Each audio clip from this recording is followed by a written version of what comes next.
Accepter une défaite est une victoire. Je vous laisse quelques secondes. Accepter une défaite est une victoire.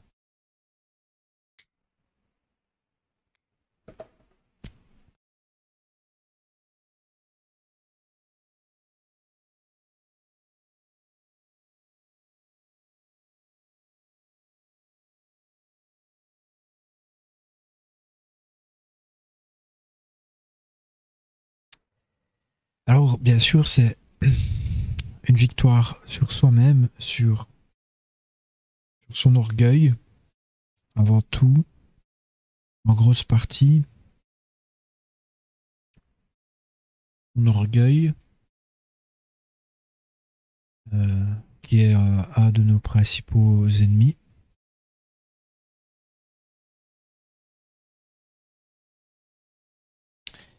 Développer de la résilience en soi, la tolérance, de la souplesse, du détachement.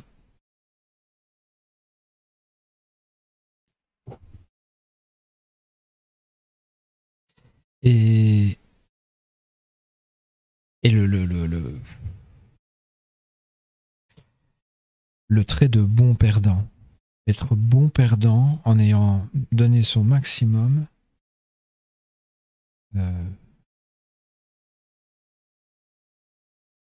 C'est noble, c'est très très noble et très courageux également.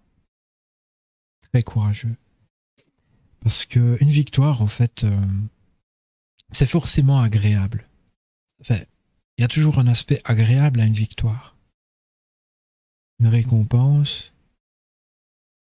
Tandis qu'une défaite, si on arrive à voir positivement une défaite ou à se relever d'une défaite, etc., c'est bien plus honorable qu'une victoire en soi, en fait.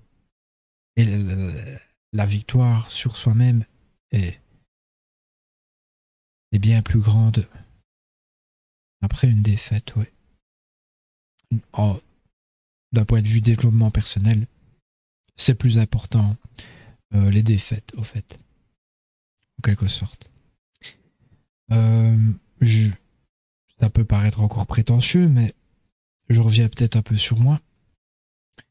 Moi, j'aime bien les défaites. J'aime bien les défaites.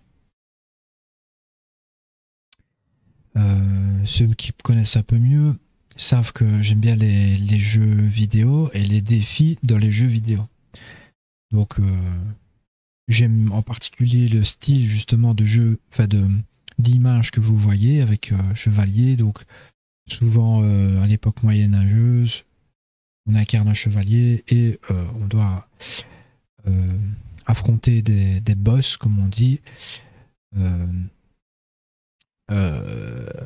dans le style Soul en particulier, que j'aime bien. Et il y a des mises en condition qui nous mettent à l'épreuve, qui rajoutent de la difficulté au combat, qui nous demandent au fait beaucoup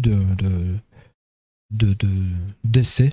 Bien souvent, il faut faire de nombreux essais parce que notre vie est limitée, notre endurance, etc. Le boss a des mouvements qu'il faut éviter. On est obligé d'éviter ces mouvements, etc. Donc, ça demande une bonne dose de concentration, etc. Mais en tout cas, c'est à chaque fois des défis qui ça n'implique pas forcément que les boss. Il y a également durant le parcours dans le jeu, tout le parcours du jeu en général nous met en difficulté.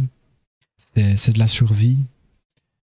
Et j'ai vraiment apprécié ce style de jeu parce que ça nous mettait à l'épreuve constamment et ça développait en nous de la patience et de la persévérance, au fait. Et rien que ce que j'adore dans les défaites, c'est que j'ai toujours l'idée que je peux gagner. Et je ne lâche pas cette idée-là. Et du coup, c'est ça la victoire mentale. L'espoir, en fait. L'espoir que tu maintiens. Et à chaque fois, tu te dis, je peux faire mieux. Je peux faire mieux. Je peux faire mieux. Tant que je ne le bats pas, c'est que je peux encore faire mieux. Et voilà, j'ai une autre chaîne, Johnny Challenge, clairement, hein, où je me déguise en spartiate, etc. où j'augmente la difficulté. Donc je le fais par exemple le jeu en restant au niveau 1 ou sans prendre un coup. Donc je rajoute une difficulté en plus parce que voilà, je suis peut-être un peu vétéran de tout ça et même ce style de jeu de base est devenu plus accessible pour moi, alors je rajoute une difficulté qui est de ne pas prendre un coup, etc. Donc je continue la répétition et là c'est la sensation de perfection et d'excellence que l'on ressent, que je peux ressentir, ouais. Et c'est beau jeu. Bien sûr, tout ça, j'aime l'extrapoler, l'inférer dans la vie quotidienne, dans la vie de base, réelle, où les projets, les objectifs que je me fixe sont comme des boss que je dois battre. Alors il y a des objectifs concrets, publics, entre guillemets, puis privés, personnels, intérieurs, que je dois également faire plusieurs essais pour finir par gagner, et il y en a certains en moi en ce qui concerne certaines émotions que je me bats je joue avec, c'est du jeu pour moi quand même, je joue avec tous les jours. Je perds, je me relève, je réessaye, je perds, je réessaye, je perds, je réessaye, je perds, je réessaye, jusqu'à ce que je gagnerai. Comme tous mes boss, je finis tous par les battre. Alors, les objectifs intérieurs comme les objectifs extérieurs, je pense pas devoir aller trop loin ici, ne sachant pas qui pourrait m'entendre, mais oui, vous pouvez vous faire une idée peut-être de quoi je pourrais parler. Il y a des choses que j'ai enclenchées, déjà accomplies et enclenchées. Je n'ai pas encore donné tout mon max pour que ça aboutisse au résultat escompté, espéré, mais c'est pareil. Je ne peux pas abandonner, en fait. Je n'ai pas c'est pas possible, au fait. Je n'ai pas je connais je sais très bien la notion, comme c'est important de savoir se détacher des choses, la résilience, etc., l'acceptation, la souplesse, mais j'ai aussi conscience de la beauté et de l'excellence et de la sensation de perfection. Peut-être pour ce que ça cultive en moi avant tout, je sais que les plus belles choses prennent plus de temps et donc prennent plus de persévérance et de patience. Cette notion-là, je l'ai bien intégrée aussi. Et donc, mes projets, je considère que ça vaut le coup de s'y attarder, de s'accrocher, parce que je sais en partie que les gens ne sont pas encore bien réceptifs, n'ont pas bien compris, et que le résultat peut être bénéfique pour tout le monde, en fait. J'en suis sûr. Donc je me maintiens, ce ne sera pas bénéfique que pour moi, c'est ça le truc, et c'est ça qui me motive, c'est que ce sera un bien-être partagé quand même, enfin une bonne... ce sera un résultat positif pour...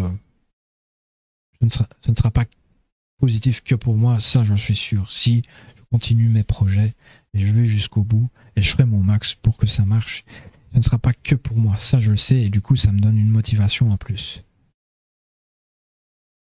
De tous mes objectifs, de toutes mes défis que je me lance, tous les jours, et j'en ai un en particulier très très fort en moi, qui est lié à une émotion, il y a une forme de faiblesse, de dépendance et de faiblesse. Tous les jours je me dis, je gagnerai. Tous les jours, je gagnerai. À chaque fois que ça revient, et que je perde ou que je ne perde pas, quand je me sens faible ou quoi, ou même fort, je gagnerai. Ouais. Sachant que c'est contre moi que c'est envers moi que je parle. je gagnerai. Voilà.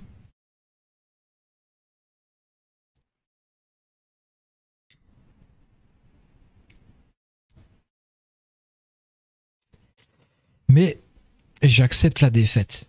Pour revenir à accepter une défaite et une victoire, j'accepte la défaite, mais je n'accepte pas d'abandonner. Vous voyez la différence? J'ai perdu une fois, je perds 2 fois, je perds 1000 fois. Mais pas abandonner. Pas abandonner. Et j'aime perdre. Parce que plus mon ennemi est fort, plus le défi est dur, plus je me renforce. Enfin, plus l'ennemi est fort, plus tu deviens fort, en fait. En rapport, en correspondance avec l'esprit Saiyan dans Dragon Ball, de Sangoku, je me rends compte que j'ai développé ça automatiquement. Ça fait partie de mon éducation, en quelque sorte. C'est clairement ça dans Dragon Ball. Sangoku est toujours content quand il se trouve un nouvel adversaire qui est plus fort que lui. Parce qu'il finira par gagner. Il le sait. Alors ça demande de gros entraînements, il ramasse, etc. Mais il finit par gagner. Il trouve toujours des solutions pour le battre. Parce qu'il n'y a pas le choix, d'une part. Et parce qu'il adore ça, d'autre part. Et ça, j'adore. C'est une forme de noblesse, au fait. Ben, là, peut-être que je deviens prétentieux, mais je sais qu'il y a ce sentiment d'excellence en soi, de perfection, et c'est une forme de noblesse. Et peut-être que ça peut être pareil vis-à-vis de n'importe quoi, et peut-être vis-à-vis des femmes. Une femme que l'on veut, qui se montre difficile, et ben elle nous donne un défi, elle nous donne un challenge, et c'est un peu différent pour moi parce que je sais que je dois aussi combattre mon désir. Et j'associe pas mal la femme au désir, quand même, hein, comme tout le monde, puisqu'elle est très désirable, donc je dois également prendre ça en compte. Mais si je me fixe un objectif, et si c'est un objectif féminin, ça va être pareil. Je vais me concentrer comme un aigle qui fixe sa proie, qui ne la lâche pas. Et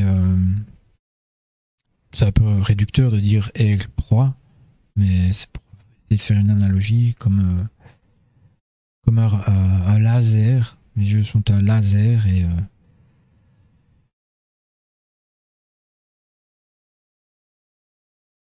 j'aime bien. Ça te force aussi à te surpasser, à évoluer, etc.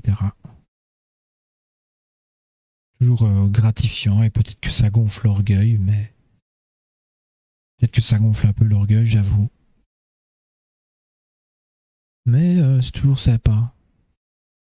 Réussir à, d'une part, surmonter ses faiblesses, pallier ses faiblesses, développer en soi plus de force et finir par aboutir à obtenir l'objet désiré, que ce soit une personne, une situation, un objet, un accomplissement. Je pense que c'est quand même aussi un besoin de l'âme, un besoin spirituel, d'essayer d'obtenir ce que l'on veut dans la vie, peu importe ce que c'est, même si c'est quelque chose de superficiel, si c'est un objectif qu'on s'est fixé, se donner le challenge, se donner le jeu, le goût du jeu. Quand on a le goût du jeu, on s'amuse toujours. Quand on a le goût du jeu et qu'on arrive à percevoir chaque chose que l'on fait, chaque chose qu'on essaye d'obtenir comme un jeu, comme un boss à battre, on s'amuse au final.